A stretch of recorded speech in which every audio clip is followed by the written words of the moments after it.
This is the Ben Herman Show.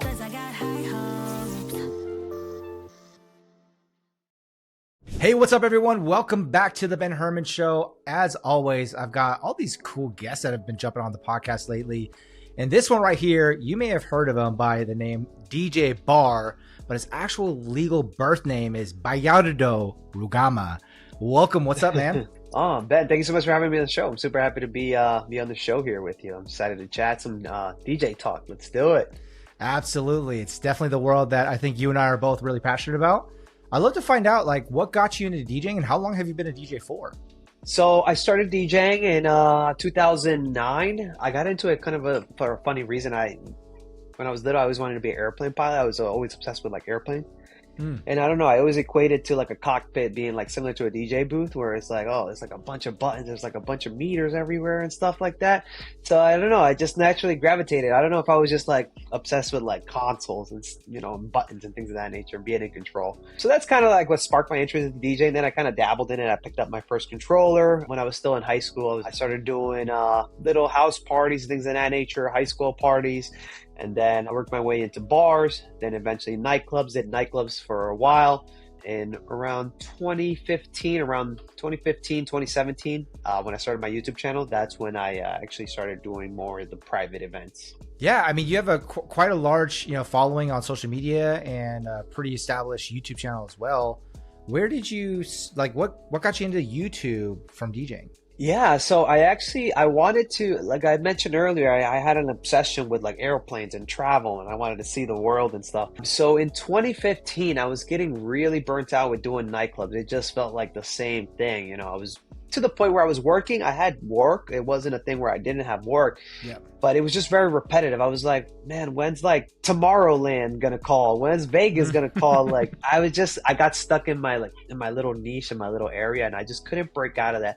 And I feel like that's something a lot of club guys go through. It's so hard to break out of that niche. You're the local DJ. So I was doing like all the bars, all the nightclubs in the area, but I just couldn't break out of it. And I started just getting like depressed. I'm like, man, I'm just gonna be that guy that does like the local bar here forever. It's just like I didn't know how to break out of that. So in 2015, I started getting really into watching travel vlogs and things of that nature, and I saw people just recording their life day to day. Like even to this day, I still kind of do it. Like even when you see my stories, it's me kind of going day to day.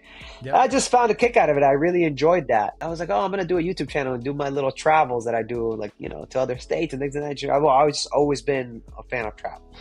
I started doing those, but they just never got any traction. And also with YouTube and social media, the goal is you got to show up to work. You got to constantly keep feeding that beast every single day. You got consistency is king in social media.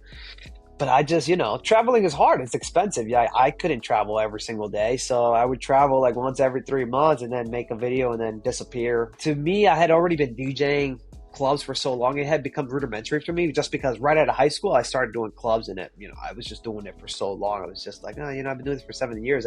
It was the norm to me. Like every weekend I was just go to work. It's just me going to work, so I didn't think of recording, but I needed more content to post. The goal was that I want to grow this channel so I can travel. So I'm like, all right, let me start recording some of the DJ stuff. I don't know what happened, but I posted a couple of like me going to work videos, and people just gravitated. They're like, "Oh, can you show us this? How did you do that?" And to me, it was just like, "Oh, whatever, I'll show it." There was no gatekeeping in that aspect of it, because I that wasn't my overall goal. My overall goal was to be a travel vlogger. So if you dig back into my YouTube channel, a lot of the stuff is not even DJ related at the start, and then it kind of like slowly progresses into DJ stuff, and then that stuff took off, and I'm like, "Oh, there's something here," so I just kept doing more and more. And it was kind of easy because I was the more I posted, the more I was getting work, if you will. So they kind of work hand in hand. It kind of pulled me away from the world of travel, if you will. Yeah, which now I see there's definitely more traveling going on in your life, so it's kind of coming full circle. Yeah, so exactly, it has come full circle now, where because DJing had because of the YouTube channel, it opened so many doors from a DJ aspect. I was able to kind of be pretty financially stable, and I'm able to travel a lot more now. So now it's full circle where I'm filming a lot less, but I'm traveling a lot more. But I'm also, it's just like you said, it's come full circle. Are you getting into travel vlogging as well, or? They kind of keep that more You know what? private. I really want to. I kind of started and failed hard at the start. Oh, you did? Yeah. Yeah, so it didn't work out. It's a very tough niche to break into. And also social media doesn't like it when you combine stuff, you know? So like right now, like you go into my Instagram, it's all travel stuff because I've been traveling the last week. But, you know, come next week, it's going to go back to all DJ stuff. All DJ stuff. And everybody's like, oh, separate the two. And I'm just like, I really don't want to because this is just my life. And the days of me like chasing views and stuff like that are kind of like that behind me. I just want to enjoy it because one of the things that burned me out with DJing in the first part, it became work and it just stopped being fun. When I do my travel stuff, it's still fun to me. So I'll like enjoy doing like a little restaurant review or, you know, that stuff. I still get a kick out of it. It's not something that, you know, if 2 people see it, it's whatever. I enjoyed making it, you know, versus the DJ stuff. If it doesn't get a certain amount of views, I'm like, damn, like what did I do wrong? Yeah. You know? Gotcha. I still kind of have that like yeah. So the DJing aspect is more work. Exactly. Gotcha. Yeah. I mean, I feel like you and I, but really so many DJs alike have this same start where we usually get into nightlife first, right? We get the consistent residencies and at first it's super exciting, right? But then over time it's just like this whole day in and out, day out routine. I'm assuming you probably dealt with similar things of promoters not paying you, dead club nights because a promoter didn't promote it well enough, right? So there's all getting blamed for it. Man, I've been through it all. Yeah, so I got really soured on that world. Yeah, and I think then we tend to ascend to private events, right? So it's like we usually get started in kind of I got started in house parties at first back in high school. Yeah. And then ascended to nightlife, and then from nightlife to private events. Yeah, I always say it too. Like I didn't choose DJing; DJing chose me. You know? Because for me, for the longest, you know, I went through the whole process. I was going to college. I was like, I'm going to be a businessman. You know, I'm going to do something. It was never like the thing that I was going to be a DJ. But then at some point, I woke up and I'm like, I'm a DJ. This is what I do for a living. You know, I'm way in too deep. You said you studied in college to become a businessman.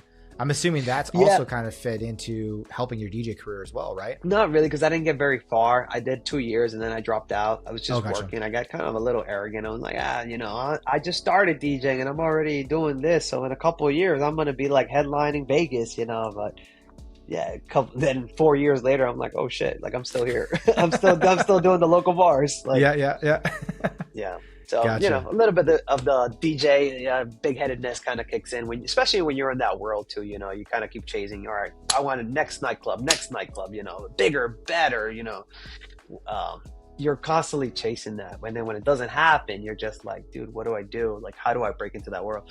And honestly, I found out how you break into that world. You got to be more or less a producer for those guys. Like if you want to be like let's say like a Calvin Harris or something like that, it's like they're not necessarily DJs. They're more or less producers because they're more like artists, right? Yeah, exactly. For sure. Yeah, exactly. So that's a whole different world. So I was chasing something that was never going to happen because I wasn't producing music, you know? Yeah. Again, another part where our stories align. I know you and I don't know each other that well, but very similar. When I first got into DJing, I really wanted to become that next big superstar, you know, DJ that was going to travel the world, the festival scene, the nightclub scene, and so forth. And then I realized one is I actually did start traveling like up and down the west coast of our country. Yeah. And I realized one is promoters really don't care about your talent. They care about your following of how many heads you can pull in, which is interesting. And then the second piece to it is, unless you're going to become like a full-blown producer and artist, right? You're never going to make the big bucks that like these big timers make. Yeah, and as I matured, honestly, like when I was in that world, I was like very soured on it. I had like this kind of like, you know, as DJs, you kind of get into this purist mindset, like, oh, it's about like the art. But from now that I'm older, I'm like, I get it. I'm like, it's a business. I'm like, you know, it does you no good to have this great nightclub and have the world's greatest DJ if it doesn't bring you anybody. So I know a ton of guys that are, you know, way better than me as when it comes from a technical aspect of it, but they just don't have the marketing skills. And it's just, I get it. It's a business perspective. And that goes with all things. You know, you could have the world's best, let's say, for example, shoe, but you're not as good as a marketer as Nike. True. You kind of need both things. Yeah, as much as you hate to admit it, it's just it's true, you know. You could have the world's best product if nobody knows about it. It does you no good. Yeah, I actually spoke at MEX this last February, And one of those slides actually in my presentation was exactly that, which is like, a lot of DJs think, oh, the better I become skill set wise as a DJ, that's what attracts more bookings and gigs. And it's like, no, the best marketers win in this game. Yeah, I tell it to people all the time. I am not by any means the world's best DJ, but I was smart enough to pick up a camera and record myself, so I'm super thankful for that. So I have a bit of imposter syndrome in that aspect of it, because a lot of people look up to me and stuff from that sense. But I'm like, hey man, I'm just like you. I'm just here in the struggle. I'm still here competing for gigs and stuff like that. I'm still doing it day to day. Love the humility, man. That's awesome. Well, in regards to, it sounded like you set your mind to wanting to get into business or becoming a businessman, right? And you went to college for a couple of years. You said like arrogance is the thing that really like got you out of it. Is there still a part of you that wants to fulfill that desire of like becoming a businessman? No, because I already do consider myself a businessman. Now I'm in a place where I'm doing higher end events. So I'm around that world a lot. So one of the things that always gets to me when I'm sitting and talking with professionals is like, I don't have a degree and they do, but I understand the language, The last thing I do in my day to day as far as DJing is the actual performance itself. Most of it comes from marketing, sitting down with leads, and so that world, I feel like I'm still in it, even if it happened unintentionally. So for me, is a big deal of it is I'm going through, see, where are my leads coming from? How are we doing this month? What's the performance? And that stuff is all stuff that happens in the real world of business. It just so happens that I stumbled upon it myself. So for me, big part of my day, like right before I got on this call, I was on a sales call. After we're done with this call at 8:00, I have another sales call, and those are leads, So I'm sitting down and going through the whole sales process, which is what a lot of DJs don't do. A lot of DJs think they're going to get the call like, hey, what's going on? For me, I'm still selling, To answer your question, no, there's no want of me going back to college. I do have, it brings me down a little bit, like, oh, like everybody's like, oh, I have a degree in this. But for me, when I meet with people, I'm like, I'm a DJ, but I understand what you're talking about. But in that aspect, our business still runs like a business where we're still marketing. A website needs to be up to date. We're still trying to get leads and sitting down with the leads, selling the product, and then the performance is the last thing we do, because by that time I'm already paid. So for sure, I'm just showing up, doing the performance. Yeah, I would say like just from my perspective, I don't think a college degree is really necessary. It's more about like the skill set that you have, right? So just full transparency, Bar, like I actually didn't even graduate high school, right? And in my early 20s, I was able to out-earn both of my parents' salaries combined just with DJing, going full-time as a DJ, right? There's a lot of money to be made here. This is absolutely a legitimate business industry, right? Yeah. But it sucks, man, because like when you're, at the family barbecue, right? It's like, hey, what do you do for a living, right? And it's like, oh, I'm a DJ. It's like, oh, well, what do you do for real work, right? Yeah, people don't understand it. That's what I struggle to, especially because people see me traveling. They kind of see this lifestyle that I live, but it's just, I live very frugally. But when it comes to like experiences and things and that, like I'm more than willing to spend. But also it's just like, they don't understand. Like I'm probably making like, like just as close to like a lawyer or something like that. Yep, absolutely. Yeah, it's just funny because even when my wife and I first started dating, I'd been kind of a big deal in my old hometown. And so once we started dating, she realized, she's like, wait, this is actually like a legitimate business. Like, she's like, I thought you just partied for fun. And it's like, no. Like, this is an actual business. Yeah, I don't know if you know if you've ever seen that meme where it's like, when I was younger and I was starting out, I used to sneak out of my house to go to parties. Now I sneak out of parties to go to my house. Like it's like the opposite, Yeah, that's funny. Oh man. So you talked about marketing. Again, there's a lot of DJs that are listening in right now. What kind of tips could you provide them in 2025 when it comes to like, how do we market ourselves now? Even primarily to like private events, weddings, corporate events.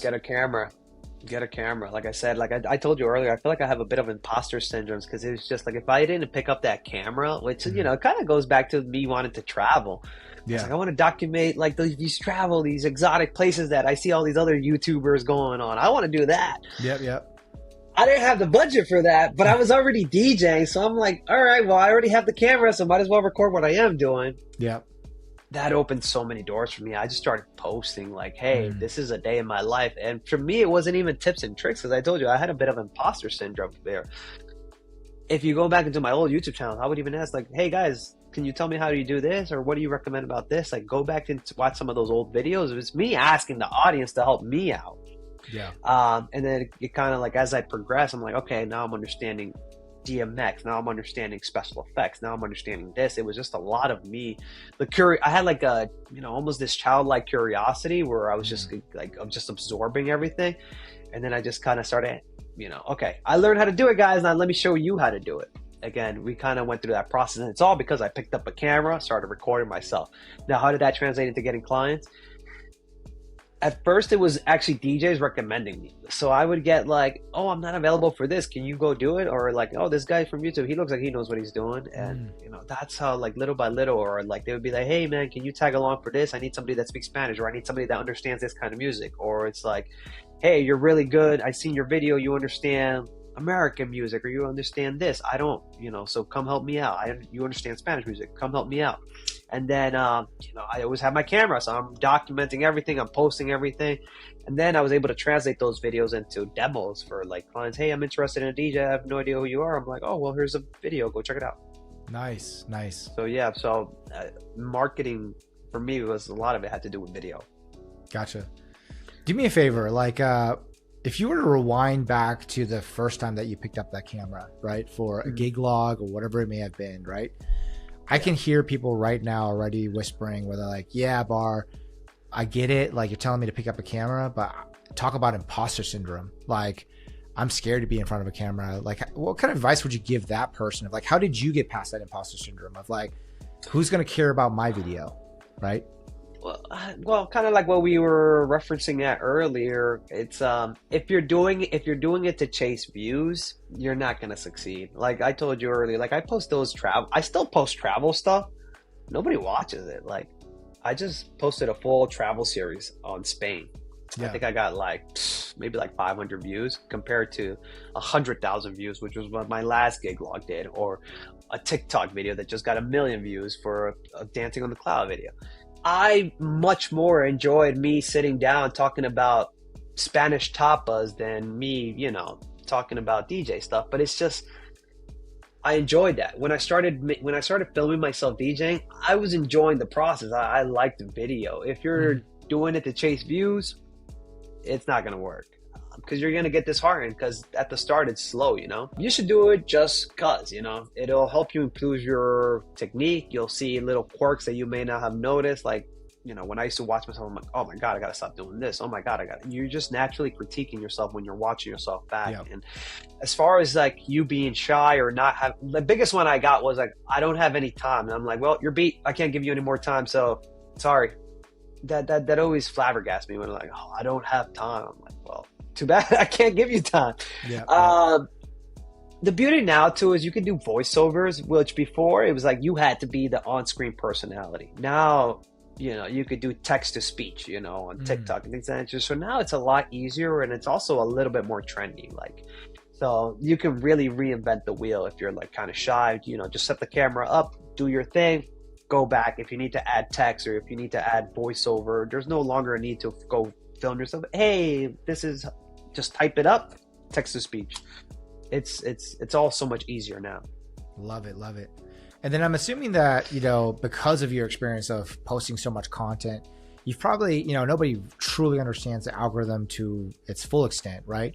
But I'm sure that you have some things that you've figured out of like, every time I do this, it seems to really work well. Every time I do this, it seems to work against me. Yeah. Like what kind of trends have you noticed lately? The biggest trends I noticed, well, it's a tough question because I don't consider myself, again, like a guru in this world. Biggest things, the thing that you think won't go viral is the thing that probably will go viral. As far as I can personally speak on YouTube is a lot of consistency. Watching your titles and your thumbnails, those are very big on YouTube. So that world I know a lot of because I spent so many years doing it. As far as TikTok and Instagram, it's a wild west out there. I don't know. I don't understand it. So I might not be the right person to ask. But YouTube, a lot of it is just consistency, watching your titles and doing your due diligence with your with your thumbnails. And for me, a little bit what helped me out on YouTube too is because I had a background, because I was doing clubs so often, I kind of learned like how to make my flyers, how to make myself look bigger than I actually am. So I had a little bit of background with Photoshop too, so I kind of translated that into my YouTube thumbnails as well. So I was able to take that aspect of doing clubs, because I used to make club flyers, menus, and things of that nature. I was able to apply that to YouTube, but that's not a skill set that everybody's going to have, but it's very important in YouTube. Thumbnails, consistency, and then your title's a big thing too as well. And I guess if you're listening, right, like or watching this video, you don't necessarily have to be a great graphic designer. Like, you know, Barr sounds like he's got some experience. You can try to find a freelancer out there, you know, through sites like Fiverr or freelancer.com, right? Like those kinds of places where you can find a designer that's really well versed with that. Yeah, I use Fiverr. You can also look up just templates, like templates help me out. That's how I learned graphic design. I started messing with templates. I'm like, oh, that's how they did that. And then you kind of just learn, you kind of pick up as going. That's one of those things. It's a great skill set to have, because even now I was able to translate that into photography. I don't want to say I'm great, but you know, I was able to get into photography as well, framing. Just those are good skill sets to have, especially, you know, because you're already filming video. You'll kind of learn those things as well. Yeah, for sure. So I guess that person that's like, okay, Barr, I'm gonna give this, you know, video thing a try. What kind of equipment do you suggest they start out with? I would start off with your phone. I mean, that's the best one. People always sour on me when I tell them like the best camera you have is like the one that's on you. Like, you know, it's not about having the latest or greatest, because you know, you go on TikTok now, everybody has like a 360 camera, everybody has this. And me, when they see me, like they see my production now, I bring like 5 cameras to an event. So I'll set up 2 behind me, 1 across, and then I'll usually have like a free shooter where I just like pointing at me. I just got like the meta glasses as well. So they see all that. They're like, easy for you to say, Barr, you have all this shit, you know? If that was the case, the rich people would always have the best videos, you know, and that's not the case, you know? It's just, that just doesn't translate. So start with your phone, because cameras does nothing, you know. If the system was set up where the person with the best high quality footage won, then it would be all rich people. But you see every day, time and time again, random person goes viral with a pixelated video, you know. Yeah, for sure. Yeah, it's just doesn't matter. What I've been taught is that in video production, what matters more is the audio, actually, of all things. It's not even the picture, audio, it's the audio. Yeah, the audio and the story. Yep. Honestly, for me, I understand the audio aspect. It's very hard to watch a video with shitty audio. But honestly, like if you want a successful video, it's about the story that kind of like the video is telling. Like what is this video showing me? That's kind of what works. If your video has, for example, looking back at my old travel videos that I mentioned earlier, one of the reasons those videos didn't succeed is because they were bad videos, and it's because they had no point. It was just like, hey, I'm here doing this. Hey, now I'm eating. Now I'm doing this. That video had no point. It was just a random spray of things. Yeah. The good thing now is that with TikTok, let's say you can do like your little segment. Okay, guys, I'm eating this food. Like, check this out. That's it for that video. Right, for sure. You want to talk about something else before? I would do like lump that all into a 30-minute video. It's a bad video because it has no focus. What do you title that? Like, it has no focus. It has no topic. A lot of it is what you tell, the story, the narrative that you're trying to tell in that video, which is why you now go and you see what's trending now is just like a short clip does great because it has a point. You know what it's about. Okay, this is a DJ. He's mixing 2 songs together. That's the story. If you like the 2 songs, okay, maybe a viral. You might not even like the DJ, but you like the song. Boom, that's a like. You know. Yeah. So what would you suggest then when it comes to DJs trying to market themselves more on social media or even on long form content like YouTube, like to try to get more gigs, be seen out there? Yeah, I would say, record yourself on the microphone. If you're trying to get into private events like weddings, like I do myself, record yourself introducing a bride and groom. I can't tell you how many times I get people asking me, hey, Barr, do you ever need extra DJs? I'm like, yeah, send me a video of you introducing a bride and groom. They're like, oh, I don't have that. I'm like, dude.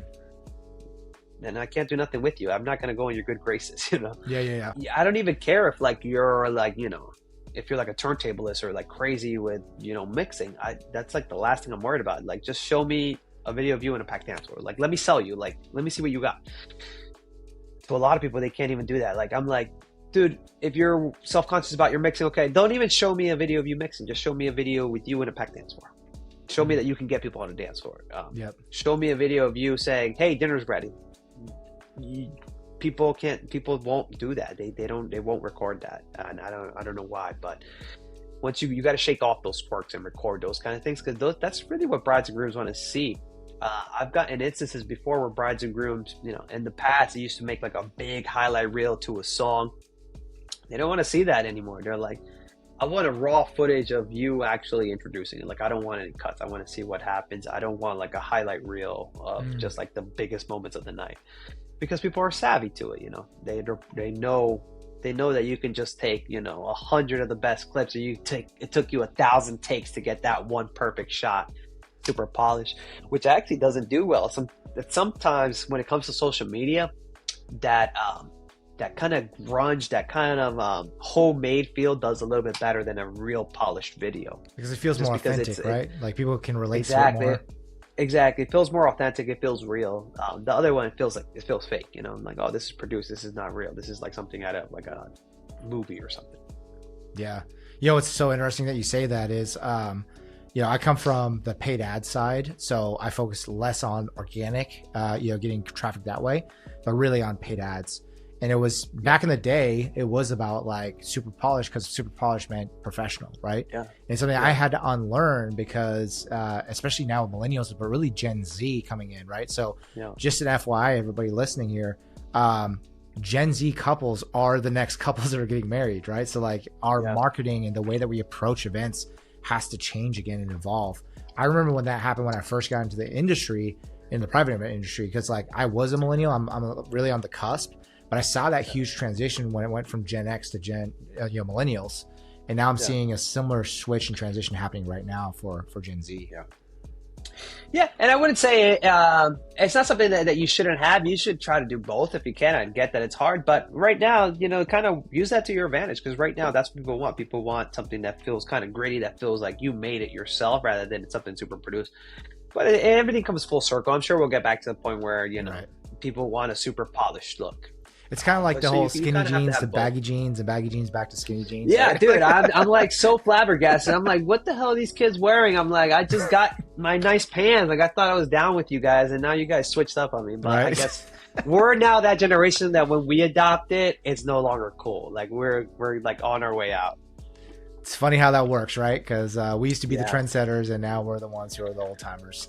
Oh, man, I remember when millennial was like a buzz term. Millennial this, millennial that. Now it's like, we don't hear people talking about millennials anymore. It's like, it's all about Gen Z now. Gen Z this, Gen Z that. Oh, Gen Z are really going for this. I'm like, it's a little scary for me. I'm like, I don't feel old. It sounds like so you're married, right? You've been married for 2 years. Do you have any kids? No, not at the moment. Gotcha. Cool. Yeah. And then in regards to what's next for Barr, like what's on the horizon? Oh, man, I don't know. That's a great question. For now, I'm just living life. Just DJing weddings and traveling the world, man. I love it. I'm living life. I'm living the life. It's been great. Well, it sounds like, traveling has been a thing from the start, right? So it's actually such a blessing to hear that you've been able to utilize DJing to get you to the end goal, which is to travel. Yeah, man. Right? Yeah, man. I'm super thankful. DJing has opened so many doors, and I wouldn't be able to live the lifestyle that I live without DJing, man. And social media, it changed my life, literally. Like, I know it's such a cliche. You hear everybody like, oh, just posting, it'll change your life. And looking back, man, it really did. I'm one of those stories. Yeah. Like, I'm one of those stories, man. Because I was even when I was doing clubs, I was never like the headliner. Like, I was always my name on the bottom. It would be like a giant name and then me on the bottom. Yeah. And then like social media now, it's like now I'm that guy, but it's because I started recording it again. I don't feel like I deserve that. It's just because I started recording myself. I got all of this. It's insane. Yeah. Which is a huge inspiration, right? So for all of you that are watching this and listening to this, like, I hear that humility in your voice, man. You're like, dude, like all I did is just turn on my camera and look all that came from it. And so, I'd want to challenge you that like, if you're scared about picking up that camera, like look at what Barr was able to achieve with that, right? Like just pick up that camera and push record. Yeah, even if it's like something you're interested in, like even if maybe it's not DJing, you know, start recording and just see what happens. And you'd be surprised. There's somebody will gravitate to it. There's I don't know. It's just there's a big world out there, and social media kind of lets everybody see it. So you know, the right person, the right people will find it. You know, if you build it, they would come. It's like that saying, you know. For sure. And even like you mentioned, like, you know, the humble beginnings, right? When there's only like, let's say 50 people or 100 people watching that video, right? Or that piece of content. Yeah. Like one way that's been put to me is like, could you imagine putting 50 people or 100 people into your living room, right? That'd be kind of a big deal actually to you, right? So it's like 100 people in real life is actually a big audience. Yeah, you know, I haven't really thought about that in a while. For me, I wasn't able to kind of see the gravity of like the people watching until I kind of went to a conference, and I was like, oh my God, there's actually people behind it. Because when you're posting, it's all numbers to you. You're just like, oh, okay, views. But if you say, instead of saying views, you say people, you're like, holy shit, that's a lot of people. Right. You know? For sure. So yeah, it's incredible in that aspect of it. When you think about like those views are actually people, you know? Yep. Absolutely. Well, Barr, it's been a pleasure to spend some time with you, man. Thank you so much for sharing your wisdom and your time on this podcast. How can people connect with you and find out more about you? DJ Barr pretty much on all social medias. I've been posting a lot more on TikTok. I've been almost posting daily with the exception of last week because I was away. But I've been posting daily on TikTok. So everybody who's like, why aren't you posting anymore? I do post. I'm just trying to build TikTok for now. I've been having a lot of success on TikTok. So that's where I've been focusing on. I still do the YouTube thing, just not as much just because that requires a lot more time and effort to do that. But TikTok, yeah. If you want to see some of my travel stuff, it's on Instagram. But I'm sure you guys don't care about that. Awesome. Well, make sure to hit him up on all the socials and of course on YouTube. Make sure to give him a follow and a subscribe. And as always, also give him a thumbs up, right? Awesome, man. Awesome. Thank you so much. Oh, don't forget to subscribe to the podcast, share with your friends. And yeah, man, thank you for having me on. Of course. Thank you.